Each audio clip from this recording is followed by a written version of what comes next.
Hey tout le monde, j'espère que vous allez bien. Nous nous retrouvons aujourd'hui pour parler des œuvres qui m'ont touché plus que je ne puisse l'imaginer.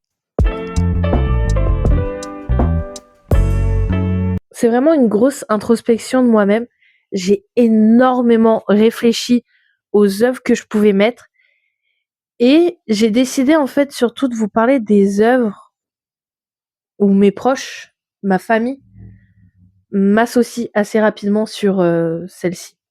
On va faire film, série, anime, manga et livre. Je vais vous présenter seulement 4 œuvres différentes, mais c'est pas non plus ce qui me représente à 300%. Vous voyez bien, j'ai pas qu'un seul livre dans ma bibliothèque. Je regarde des animes et lis des mangas depuis que je suis toute petite. Je regarde des films depuis que je suis petite aussi, très petite. Et les séries, pareil, j'ai commencé en regardant des séries télévisées et tout. Donc, c'est vraiment pas celles-ci qui vont me résumer au global, mais c'est vraiment celles qui reviennent le plus dans nos conversations avec mes proches, du coup, que ce soit amis ou famille. C'est souvent ces œuvres-là qui reviennent quand on parle de moi ou quand on me décrit ou quand même je rencontre quelqu'un. Souvent, je place un peu ces œuvres à droite, à gauche. Donc voilà. On va commencer par la première catégorie qui est film. Donc c'est Will Hunting de Gus Van Sant, un réalisateur dont j'ai beaucoup de mal à dire le prénom, j'en suis désolée, qui est sorti en 1997. Will Hunting, à l'intérieur, on retrouve des acteurs comme Matt Damon, Ben Affleck ou encore Robin Williams. On a Will qui est joué par Matt Damon, qui est un jeune prodige des maths. Il traîne énormément avec un groupe de potes, dont son meilleur ami qui s'appelle Chucky, joué par Ben Affleck. Ils traînent beaucoup avec ce groupe de potes, ils font les bars, ils aiment bien se battre ensemble, s'il y a des embrouilles à avoir, ils les ont ensemble, s'il faut se battre, ils se battent ensemble et tout. Ce qui fait que Will a eu énormément de problèmes par rapport à ça. Et donc, il se retrouve à faire des travaux d'intérêt généraux dans une université prestigieuse. Et en arrivant là-bas, il y a un professeur qui va décider de mettre un problème de maths en question bonus à ses élèves. Will, en faisant le ménage, il va décider pour s'amuser de résoudre le problème.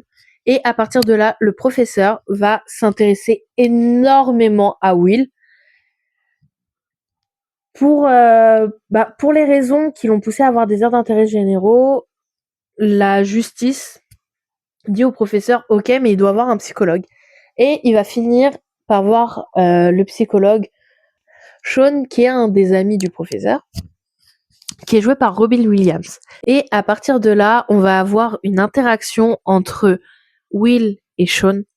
Tout du long, on va avoir des échanges entre eux deux et une relation de confiance, de bien-être aussi, et presque aussi une relation de...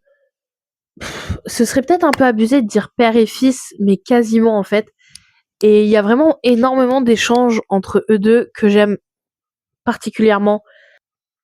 Il y a le point, entre guillemets, où Will décide enfin de se libérer et de parler, au moins de communiquer, où ils sont sur le lac. Du coup, en fait, ils sortent vraiment du cadre strict du psychologue avec son patient, et où c'est beaucoup plus naturel, on va dire. Et après, il y a tous ces autres échanges où ils rigolent les uns avec les autres.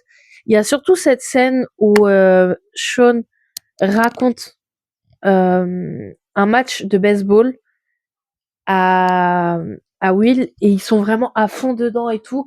Et tu vois la tension monter, monter, monter, monter. Et tu t'attends pas en fait au final. Et l'atmosphère, l'osmose entre les personnages et même la compréhension que Will peut avoir de cette histoire, j'ai trouvé ça vraiment fabuleux. J'adore cette histoire. Elle me fait rire, elle me fait pleurer, elle m'énerve aussi. Il y a des trucs qui m'agacent. Ah, une injustice, et en même temps, je trouve ça tellement beau, une histoire d'amitié entre eux et tout. J'ai vraiment adoré ce film. J'aime tout. Ce que j'aime vraiment, c'est la relation entre Will et Sean. Les deux, j'ai un amour pour eux. Ensuite, nous allons passer à la catégorie série. Donc, je vais parler d'une des dernières séries, voire la dernière série, qui m'a le plus touchée, qui m'a donné le plus d'émotions. J'ai vécu les choses avec les personnages. Donc, je vais avoir énormément de mal à le dire, j'en suis désolée. C'est Sons of Anarchy. J'espère que je l'ai bien dit. C'est une série en 7 saisons qui a commencé à sortir en 2008. C'est une série de motards. Motards gangsters. C'est un peu le mood... ça donne un peu le mood de Morally Grey. Ils font pas des choses correctes et pourtant on les aime ces personnages et on hait la police. On déteste la police, les services secrets et tout. Ils arrivent à nous faire apprécier les personnages à un point que vous ne pouvez pas vous imaginer. Donc dans cette série, on suit Jax qui est joué par... Alors attendez. Je sais que c'est un acteur en plus dernièrement qui ressort pas bien, pas mal. Par Charlie Hunnam. Du coup, Jax, c'est le personnage principal qu'on va suivre. C'est le fils de l'ancien chef des motards, des Sons. Et on va vraiment le suivre dans l'évolution dans la bande et aussi des différents choix qu'il va faire.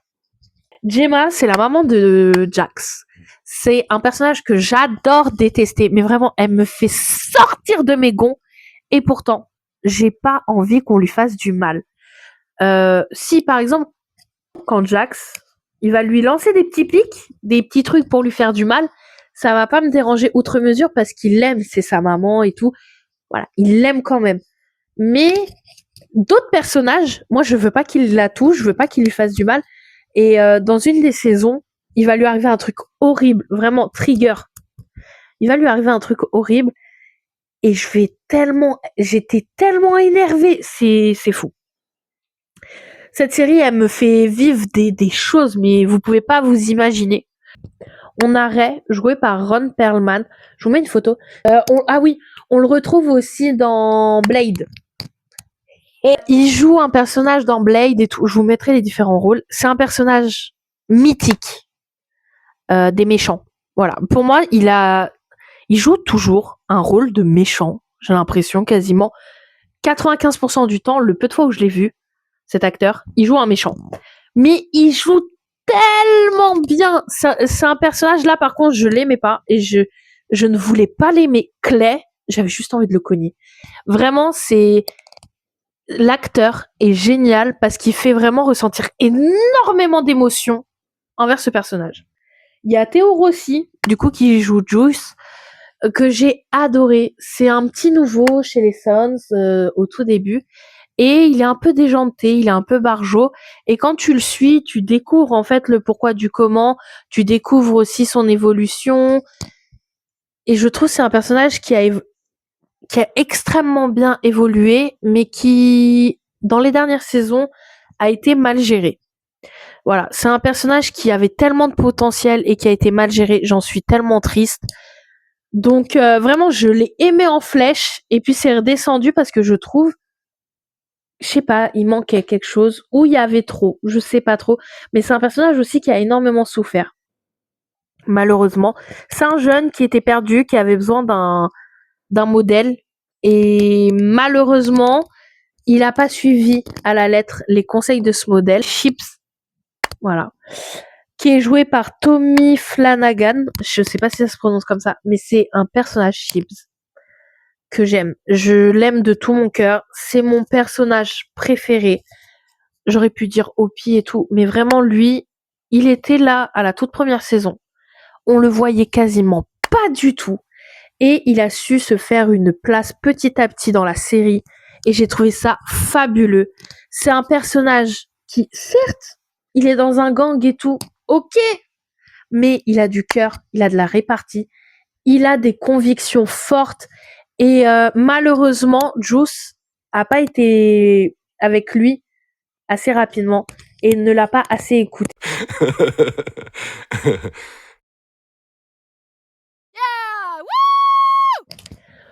On passe au troisième point, manga anime. Je vais vous présenter Bleach de Dite Kubo, qui est sorti en 2001 dans le Weekly Shonen Jump et qui a eu son adaptation en 2004. Dans Bleach, nous suivons un jeune lycéen qui s'appelle Ichigo Kurosaki et qui va devenir, dans le premier épisode, un Shinigami. Rukia Kuchiki va lui donner en fait ses pouvoirs parce qu'elle sera dans l'incapacité de pouvoir se battre. et Ichigo va prendre sa place pendant quelques temps dans le monde des humains. Par la suite, on va se rendre compte que Rukia n'avait pas le droit de faire ça et elle va se faire emmener dans la Soul Society, là où il y a tous les esprits normalement qui vont. De là s'ensuit plusieurs aventures où Ichigo et ses amis ils vont aller la récupérer. Donc on suit majoritairement Rukia Kuchiki, Ichigo Kurosaki, Orihime Inoue et Chad. Uryu Ishida aussi, je l'ai oublié. Dans le monde, dans l'univers. J'aime aussi bien le fait qu'il y ait une grosse différence entre le monde des humains, entre gros guillemets, le monde classique du Japon avec une ville classique et tout.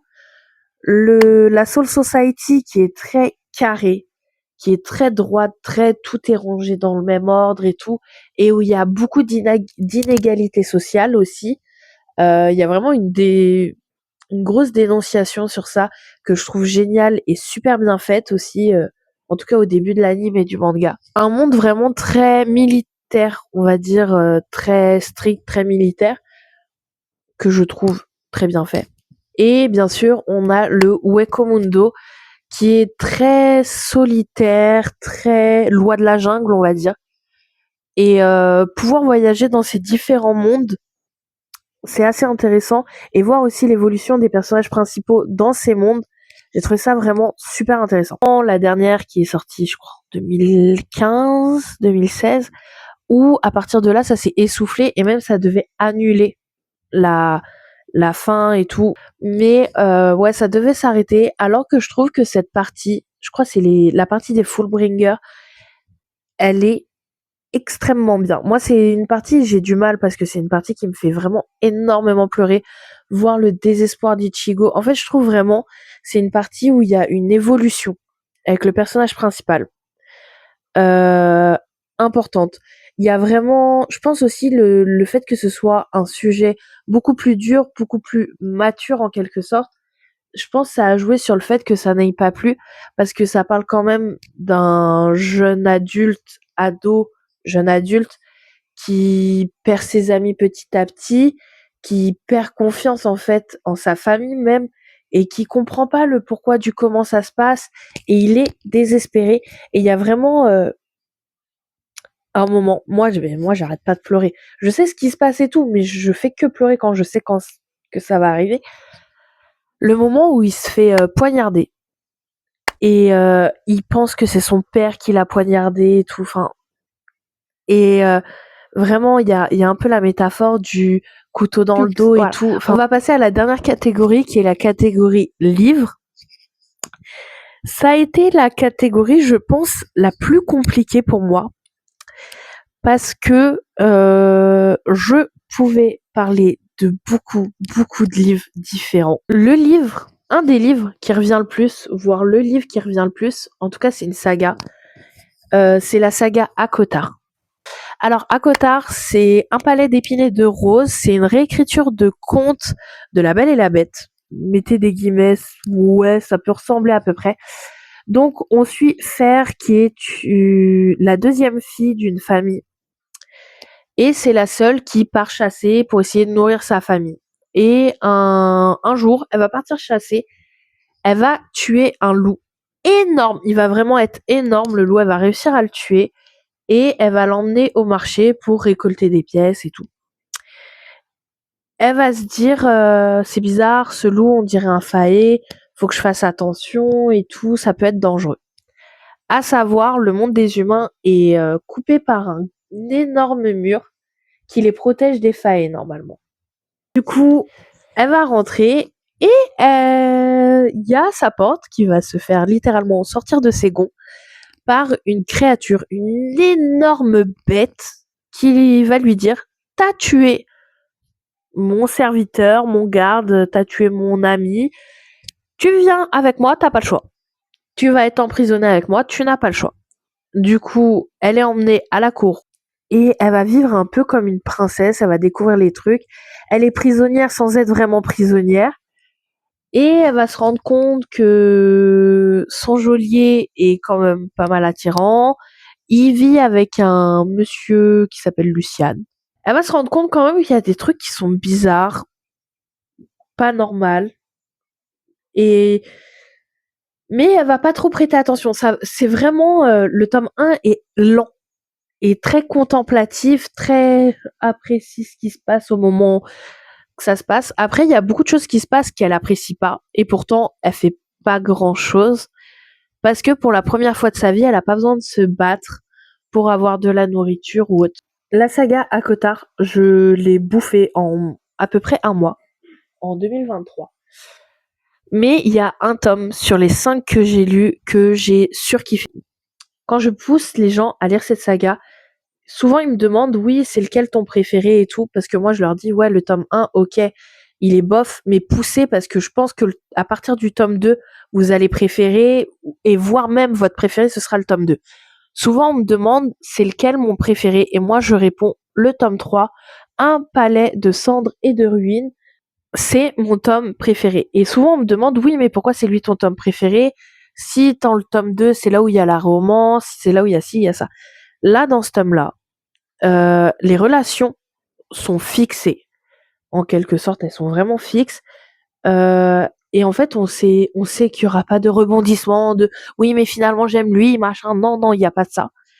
Et en fait, Faire, elle prend confiance en elle. Elle est plus apaisée et pourtant elle prend confiance en elle. Rissand, il est protecteur, amoureux et en même temps il a énormément confiance en Fer et je trouve ça génial. Et en plus le fond de famille, il est encore mieux fixé, plus clair, plus net. On apprend de plus en plus à connaître avec Fer et Rissand les autres personnages ensemble et je trouve ça mais genre fabuleux. J'ai rien à dire de mal là-dessus. Je trouve ce tome-là trop bien. On a une grande bataille. On a même, entre gros guillemets, pas la bataille finale, mais la première grosse bataille avec tout le monde. Et on voit quand même toutes les péripéties qu'ils ont pour regrouper les gens pour pouvoir gagner cette bataille. Voilà. J'ai trouvé ce livre génial. Oui, il manque la suite. Oui, je crois que ça a été annoncé. Je ne vais pas l'acheter en format neuf, je vais l'acheter en reconditionné. Voilà. Si vous avez des conseils à me donner par rapport à la lumière et au micro aussi, je suis preneuse, il n'y aura aucun problème. J'espère que la vidéo vous aura plu et à bientôt. Bye bye.